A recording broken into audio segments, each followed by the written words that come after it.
ఓం నమః శివాయ. ఓం నమో నారాయణాయ. కర్మ నివారణ నరదృష్టి నివారణ తులాభార కాల భైరవాయ నమో నమః. ఓం దిగంబరాయ విద్మహే గజవాహనాయ ధీమహి తన్నో కపాలకాల భైరవ ప్రచోదయాతు. ఇంద్రాణి శక్తి దేవ్యై నమోస్తుతే. హరి ఓం. మా ఛానల్కి స్వాగతం. చూస్తున్న వీక్షకులకు ప్రేక్షకులకు ప్రియ కాల భైరవ భగవద్బంధువులకి స్వాగతం పలుకుతూ మమ్మల్ని ఎంతగానో ఆదరిస్తూ ఉండబడినటువంటి ప్రియ సోదర సోదరీమణులకు, సనాతన ధర్మ సంరక్షకులకు, జ్యోతిష్య అభిమానులకు గురువుల యొక్క ఆశీస్సులు అందరిపైన ఉండాలని, అందరికీ శ్రీ కపాల కాళ భైరవ స్వామి ఆశీర్వాదాల చేత అందరూ నిండు నూరేళ్ల ఆయురారోగ్యాల చేత విద్యార్థులకు విద్య, ఉద్యోగస్తులకు వ్యాపారస్తులకు వ్యాపార ఆకర్షణ, ధనాకర్షణ కలిగి ఎవరికి ఎలాంటి కష్టాలు లేకుండా ఐశ్వర్యాన్ని, ఆనందాన్ని, కష్టపడే తత్వాన్ని ప్రసాదించాలని కాళభైరవ స్వామిని కోరుకుందాం. 16/7/2024 నుండి 31/7/2024 వరకు పుట్టినటువంటి వారందరికీ కూడా ముందస్తుగా జన్మదిన శుభాకాంక్షలు. గతంలో వివాహం చేసుకున్న వారికి వివాహ వార్షికోత్సవ శుభాకాంక్షలు. ద్వాదశ రాశుల్లో గ్రహ గమనాల్ని వీక్షింపచేద్దాం. వృషభ రాశిలో కుజుడు మరియు దేవగురు బృహస్పతి సంచార స్థితి. కర్కాటక రాశిలో రవి బుధ సంచార స్థితితో బుధాదిత్య రాజయోగం మరియు శుక్రుడు అక్కడే సంచార స్థితి. కన్యరాశిలో కేతు సంచార స్థితి. కుంభరాశిలో శని భగవానుడు స్వక్షేత్ర వక్ర గమన సంచార స్థితి. మీనరాశిలో రాహు సంచార స్థితిలో ద్వాదశ రాశుల్లో గ్రహ గమనాలు ఈ విధంగా ఉన్నాయి. వీక్షకులకు ప్రేక్షకులకు అందరికీ కూడా తొలి ఏకాదశి పండగ శుభాకాంక్షలు. అలాగనే మనకు ఆషాఢ మాస ప్రారంభము. ఆషాఢం అనగానే హైదరాబాద్ అనగానే ఆషాఢం అని గుర్తొస్తుంది. ఎందుకనగా మనమందరము కూడా ఇంటిని శుద్ధి పెట్టుకొని వేపాకులతో మామిడాకులతో ఇల్లంతా చక్కబెట్టుకొని అమ్మవారికి బోనమెత్తుకొని అమ్మవారి యొక్క ఆశీస్సులు పొందుతాం. ఎందుకనగా మనకు చర్మ వ్యాధులు కానీ, అంటువ్యాధులు కానీ, మచూసి లాంటి వ్యాధులు రాకుండా ఉండడం కోసము గ్రామము అంతా, వీధి అంతా, తెలంగాణ రాష్ట్రం అంతా కూడా వేపాకులతో పసుపు నీళ్ళను చల్లడం వలన అంటువ్యాధులు రావు. అలాగనే మన భారతదేశ సాంప్రదాయంలో మన పండగలకు ఒక్కొక్క దానికి ఒక్కొక్క రకమైన ప్రత్యేకత ఉంటుంది. బోనం అనగానే మనకు అమ్మవారికి సేవ చేసుకోవడం, ముక్కులు చెల్లించుకోవడం, ఆడపడుచులను పిలుచుకోవడం, వారికి చీరలు సారెలు పెట్టడం, అమ్మవారిని మనమందరము కూడా మన ఇంటి ఆడపడుచుగా భావించడం జరుగుతుంది.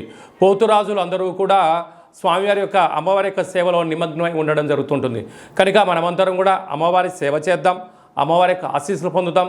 మన సనాతన సాంప్రదాయాల్ని భావితరాలకు అందించే మానవ ప్రయత్నం చేద్దాం.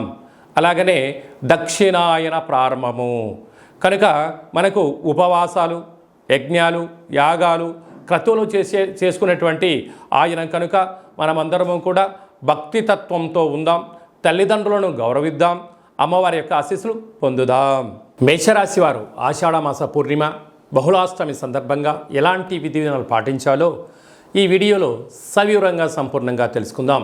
మేషరాశిలో ఏ నక్షత్రాలు వస్తాయనగా అశ్విని నక్షత్రంలోని 4 పాదాలు, భరణి నక్షత్రంలోని 4 పాదాలు, కృతికా నక్షత్రంలోని 1 పాదం కలిపితే మేషరాశి. చాలామందికి పుట్టినటువంటి కాల సమయంలో డేటా ఆఫ్ బర్త్లు లేనటువంటి కారణం వలన పేరు యొక్క మొదటి అక్షరాన్ని అనుసరిస్తూ ఆ రాశిని తెలుసుకునే ప్రయత్నం చేద్దాం. చు, చే, చో, లా, లీ, లు, లే, లో, ఆ అక్షరాల వారందరూ మేషరాశి జాతకులే. మేషరాశి యొక్క అధిపతి కుజుడు.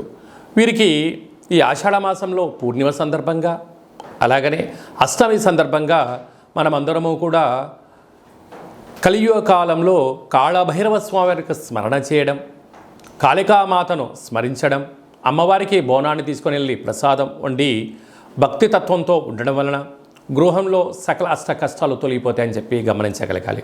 మనకు వీలైనంత వరకు కొబ్బరి చెప్పలో కానీ, గుమ్మడికాయలో కానీ అష్టముఖ అంటే 8 ముఖాలుగా ఒత్తులు పెట్టి తూర్పు, ఆగ్నేయ, దక్షిణ, నైరుతి, వాయువ్య ఉత్తర ఈశాన్యం వైపు దీపం పెట్టి కూష్మాండ దీపాన్ని పెట్టడం వలన అమ్మవారి యొక్క ఆశీస్సులు కాలభైరవుడి యొక్క ఆశీస్సులు కలిగి వారు అనుకుంటున్న అన్ని పనుల్లో విజయం వారి సొంతమవుతుందని చెప్పి గమనించాలి. అలాగనే ఇంట్లో ఆగ్నేయములలో కానీ నైరుతిములలో కానీ ఒక గాజు గ్లాసులో దోషడు ఉప్పును పోసి ఉంచి రాత్రిపూట నీళ్ళలో కలిపి బయట పోసేసేయండి. ఇంట్లో నరదృష్టి యొక్క ప్రభావాలు కూడా తొలగిపోతాయి.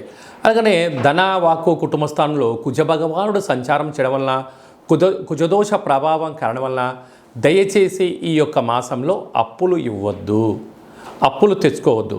ఎందుకనగా ధనపరమైన చిక్కుల కారణం చేత మానవ సంబంధాలు ఆర్థిక సంబంధాలు మనోవేదనకు గురి చేయడం, బంధువులతో మిత్రులతో స్నేహితులతో వివాదం పెరగడం వలన మీ స్థాయి జనాలు తగ్గిస్తూ మీకు మనశ్శాంతి లేని పరిస్థితి కలిగించే అవకాశాలు ఉన్నాయి.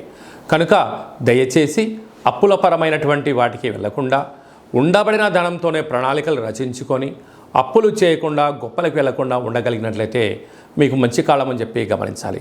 అక్కడే గురు సంచార స్థితి ఉండడం వలన విద్యార్థులు స్కూల్లో కానీ కాలేజీలో కానీ యూనివర్సిటీలో చేర్పించడం జరుగుతుంది.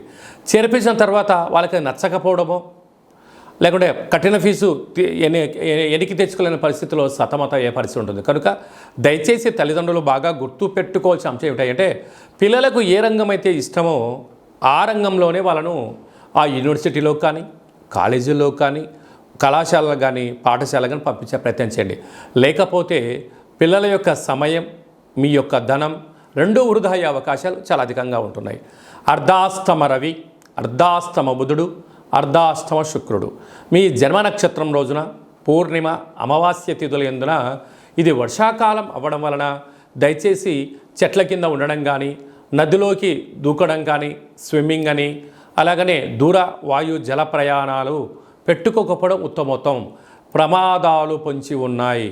కారణం చేత బుధాదిత్య రాజయోగం ఉండడం వలన ప్రభుత్వ ఉద్యోగం ప్రయత్నం చేసేవారికి మంచి కాలమని, ఉద్యోగ ప్రయత్నం చేసేవారికి ప్రమోషన్ వచ్చే అవకాశాలు చాలా అధికంగా ఉన్నాయి. అక్కడే శుక్రుడు ఉన్నాడు కనుక విలువైనటువంటి మీ ఫోన్లు, ల్యాప్టాప్లు, మెయిల్స్, మెసేజ్లు భద్రపరచుకోగలగాలి. లేకుంటే మీ ఓటీపీలు దొంగలించబడి అనేక రకాల ఇబ్బందికి గురయ్యే పరిస్థితి చాలా అధికంగా ఉంటుంది. కనుక వ్యయంలో రాహు సంచార స్థితి ఉండడం వలన చిన్న చిన్న మాటలకే మీకు ఇబ్బందిని కలిగించడం, పై అధికారులు, సహా ఉద్యోగస్తులు, కింది స్థాయి ఉద్యోగస్తులు మీరు ఎక్కడ తప్పు చేస్తారా అక్కడ మిమ్మల్ని సమూలంగా పాతిపెట్టేయాలి అని చెప్పి ఎదురు చూస్తున్నారు. కనుక రహస్య చర్చలకు ఇది సరైన సమయం కాదు అని చెప్పి గమనించాలి.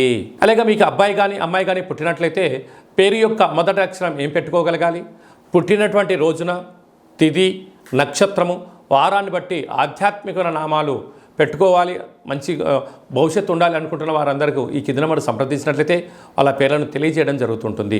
అలాగే చాలామందికి కాళభైరవ స్వామి అంటే ఎవరు, కాళభైరవ మంత్రాన్ని ఎలా ఉపదేశించుకోవాలి, ఎలా సాధన చేయాలి, కాళభైరవ స్వామి యొక్క సేవ చేస్తే ఎలాంటి ఫలితాలు కలుగుతాయో అనుకుంటున్న వారందరికీ కూడా మన యొక్క దేవాలయంలో కాళభైరవ స్వామి యొక్క మంత్ర ఉపదేశము, కాళభైరవ స్వామి ఆశీస్సులు ఎలా పొందాలో సవివరంగా సంపూర్ణంగా తెలియజేయడం జరుగుతుంటుంది. కనుక మన వ్యక్తిగత జాతకం తెలుసుకోవాలనుకుంటున్నట్లయితే ఈ కింద నెంబర్ సంప్రదించి అపాయింట్మెంట్ తీసుకొని సంప్రదించగలరు.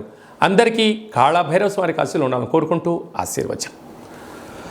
ఓం శతమానం భవతి శతాయు పురుష సతేంద్రియ ఆయుష్యేవేంద్రియే ప్రతిష్టతి ధనం ధాన్యం బహుపుత్రలాభం శత సంవత్సరం దీర్ఘమాయు.